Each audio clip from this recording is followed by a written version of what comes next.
Yo, two British nerds back again on the streets of London. So tonight I'm at Leicester Square.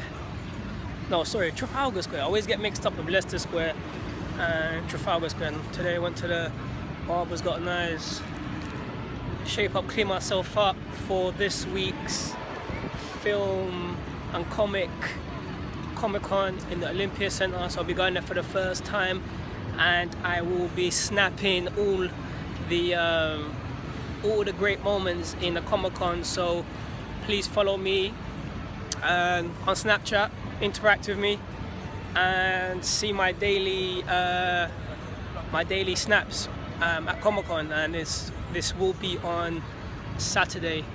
So yeah, and thinking what I got in the bag. I got loads of comics today from Forbidden Planet. Picked up a stack of comic books, one of them being Civil War issue 4. I'm looking forward to see what happened after issue 3 when Hawkeye killed the Hulk. So yeah, I'm actually just gonna give you like just a few segments. See, my grammar's so bad, man. Just a quick talk of what's really happened within just from Monday to today, Wednesday. You know, considering like San Diego still popping off, people still trying to get information, interviews regarding all the major events that popped off, being the Justice League trailer, Wonder Woman trailer, Doctor Strange, the Spider-Man trailer. And the Spider-Man trailer was only shown to the guys that went to San Diego. Same with the Thor teaser and with the Guardians of the Galaxy trailer, which was also shown to the attendants only in San Diego Comic-Con. I'm pretty sure they'll announce these trailers at the end of the year or at the beginning of 2017. So here's something for you DC fans. Matt Ryan, who played Constantine, is going to be voicing Constantine in Justice League Dark. I'm actually going to watch that, and I'm going to watch that because I do love Constantine. So I'm going to see. I'm really looking forward to see him back, even if it is an animated DC cartoon. I'm happy to see him still being within the DC universe. I'm still pissed that they cancelled Constantine because I love that show, man. You know, I love Constantine as a character, and I wasn't happy when they cancelled it off. So, man, guys, seriously, you DC, Warner Brothers, give the guy his show back, man. Give him his show back. The show's amazing. But yeah, I'm looking forward to the Justice League Dark, cartoon when it comes out. Moving to Marvel. It's come out, well, not come out. Marvel have teased that in the new Spider-Man movie, being Spider-Man Homecoming, which hits the theaters next year, that the suit will actually have additional attributes. And if you're thinking, yeah, but hold on a second, why? You know, it's Spider-Man. When's he ever had tech? Well, since the suit was designed by Tony Stark, you'd imagine that the suit would have abilities. I'm actually really hoping that somehow the suit morphs into the Iron Spider suit. That's just my take. I really hope they do that. But if it's a Tony Stark suit, then you know you're definitely gonna get some You're gonna get some Iron Man Stark within that suit, and I'm really looking forward to seeing this Spider-Man movie, due to the fact that you have the creative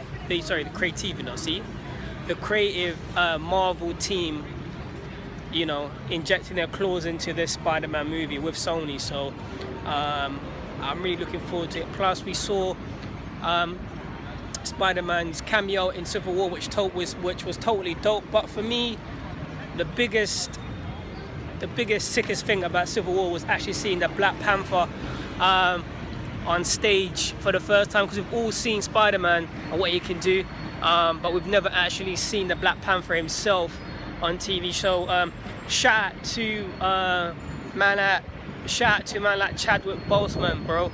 The way you depicted, portrayed T'Challa and injected life and personality, really brought the character, you know, from the comics into the Marvel Cinematic Universe. So much love and respect. And for me, being originally from Algeria, North Africa, it was really amazing to see a black positive role model for the black community being the Black Panther. And you know, I loved it, and I'm really happy that Marvel depicted him in that way. He was never outgunned, out-combated. You know, he held his own. He was never like shadowed and so forth. He basically sorry, I dropped my comic books. One sec. He was never basically, you know, he was never that guy that was just in the corner doing nothing. You know, his personality was amazing. His combat skills was dope, just like you'd expect from the comic book. So again, shout out to Chadwick Boseman. Shout out to Michael J.B. Jordan. So yeah, I always forget his name, man. Shout out to him going from the Fantastic Four, which wasn't a good movie at all, to the Marvel Universe. That's a big thing for you, bro. So much love and respect to you. I'll be definitely be looking forward to seeing you in the Black Panther, and you know, so I'm pretty happy about that. But yeah, Chadwick Boseman, you know, the Black Panther was amazing. See, my motto is anyone can stick on the Iron Man suit, anybody can stick on a Black Panther suit, but can you really play the personality and inject the character's persona into screen? And this is what makes Robert Downey Jr., Chadwick Boseman, Chris Evans, Bruce Banner, Mark Ruffalo, and everyone, you know, that's portrayed these big iconic characters so great because they've injected life into these characters. So yeah, man. See, I went from Spider-Man to the Black Panther, and I've actually, if you guys are not collecting the Black Panther, please, you can still collect it right now. So you have the ongoing Black Panther comic book written by Tanisha Coates. It's a very dope book. It's on issue 4 right now. Literally today issue 4 came out. I popped it, can't wait to read it. Pretty amazing. Also, for all you people that are interested in the Avengers Infinity War, which comes out 2018, and because it's revolved around Thanos, a good graphic novel to get is the Infinity Gauntlet, which will actually give you an introduction to the layout of the movie, or give you the origins of the Infinity Gauntlet and what to pretty much expect within the movie. Also, there's a new ongoing comic book series entitled Thanos, written by Jeff Lemire and illustrated by one of my favorite artists, being Mike Dialato. If you guys haven't checked out his work, check out his work. What he did with Original Sin, dope. And of course, the ongoing Invincible Iron Man comic book, which is totally dope. I'm really looking forward to basically reading this because I love Thanos, the character. And again, if you guys want to get a really grimy, dark tone of Thanos, please, I'll see you coming with that. I come with the guy that wrote this now. Oh man, it's gonna kill me. But get the graphic novel Thanos Rising. That is a very grimy, dark, potent origin story of the Mad Titan himself, being Thanos. So again, you know, like, I'm really excited for all these movies to come out. And again, man, we have a lot of disputes, you know, in the frigging comic book universe and movie universe regarding Marvel versus DC. Look, here's my take on it. Me, I grew up around Marvel, so I'm Marvel. I love Marvel. I do also love DC. You know, I love Batman. I love Constantine, Harley Quinn, Swamp Thing, and Animal Man. But you know, again, for me, I vibrate more to the Marvel characters because it's what I grew around and I can relate to them, I guess, you know, and so forth. But that's me. But I like both. Another thing, man. Seriously, look, we're in the time, right, where we're getting all these. It's a good time to be a friggin' comic book nerd, or just to be alive in this, you know, in this time. Because look, we've got so far Avengers, we're getting the Infinity Gauntlet and Infinity Wars, Justice League. You've had Batman vs Superman. We're getting Spider-Man again. We've had Guardians of the Galaxy. We're getting Wonder Woman, Aquaman. We're getting all these, you know, all these movies that were, you know, in this period. So, you know, just be grateful, man. Like, you know, Marvel, DC. Like I was chatting to my friend Robert. He goes, you know what it is? It's not even about Marvel and DC. He goes, it's about how you relate to the characters, and that is true. So, again, do you guys think it's about Marvel, being a Marvel fan or a DC fan, or is it literally being about how you guys relate to the characters and how you, I don't know, I guess grew around these characters, you know?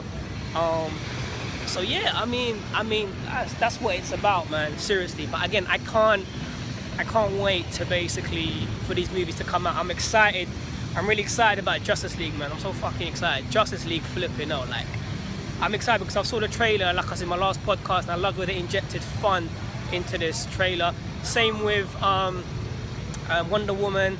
I cannot wait for Guardians of the Galaxy next year, and I really want to see how Marvel inject life into the next movie being Thor Ragnarok. Because let's be serious. I mean, I'm a Marvel fan, but the Thor movies haven't really done that well, and they haven't cut well either regarding, I believe, money and so forth. Or they have, but they haven't. With the fan base, they haven't been that great, and I'm assuming that this Thor Ragnarok will be, like they've said, it's going to be a whole different take on Thor, which I'm really happy, because the last time they did that with Captain America, the Winter Soldier, that film was friggin' amazing, man. I mean, it was dope. So I'm really looking forward to basically seeing how they basically take a take on Thor Ragnarok. It's going to be friggin' literally amazing. You know what? I had something else to talk to you about, with you guys, but I cannot remember what I was about to say. I'm literally man, it's gonna kill me. Actually, you know what? I'll do it for tomorrow's podcast, and hopefully then I'll remember. But yeah, I think that's pretty much literally it. So right now, look, I'm literally again in the streets of London. And usually I walk around, but today I just thought I'd just keep it still and whatnot. Yeah, I think that is pretty much it. Before you guys go, here's some comic book recommendations that I would like you guys to even consider reading, because I think they're dope. From Image Comics, The Beauty, Marvel, Invincible, Iron Man, DC Action Comics, Superman, Wonder Woman. Yeah, they're pretty cool comics. I think there are, of course, Image Comics, Saga, and Invincible. You know what? The most addictive comic books you can actually get on the planet, right? Are Image comic books. I'm talking about Image, I was so excited today because my comic books have dropped again. Today I managed to get Betty and Veronica from Archie Comics. I've written and illustrated by Adam Hughes, a very dope artist. I managed to actually get his cover for this comic. Last week they sold out. I was pissed. I went on eBay. They were going for like 20 to 30 pounds. I was like, nah, I'm not doing it, man. Can't afford it. It's long. It's really long, man. So you know, eBay has those vampire prices, you know. So yeah, I'll go ahead and tell you I was excited. You know, I only paid like £2-3. I'm excited, yeah. So yeah, man, again, I'm excited, I'm happy. And before I go, it's some advice to you guys out there. Seriously, live your passion. Do what makes your mind, heart, body and soul happy, and just work. Stop friggin' watching Game of Thrones and taking it easy and chilling out. Put the work in, work, and then chill. You know, you'll see the results later once you put the hard work in. So with that being said, Shout out to all the crew north, south, east and west within London, and shout out to everyone globally, man. It's 2 British nerds signing out. I'll catch you guys next week. Again, let me know what your thoughts are on this podcast. If you have any questions, if you have any questions, comment down below and I'll answer them in next week's, on tomorrow's podcast. And yeah, man, hit me up, man. All my social media links will be somewhere down here on the YouTube link. That being said, peace out. I'm gonna go home, upload another podcast, and read my comic books and chill. Peace, guys. I'll catch you guys tomorrow.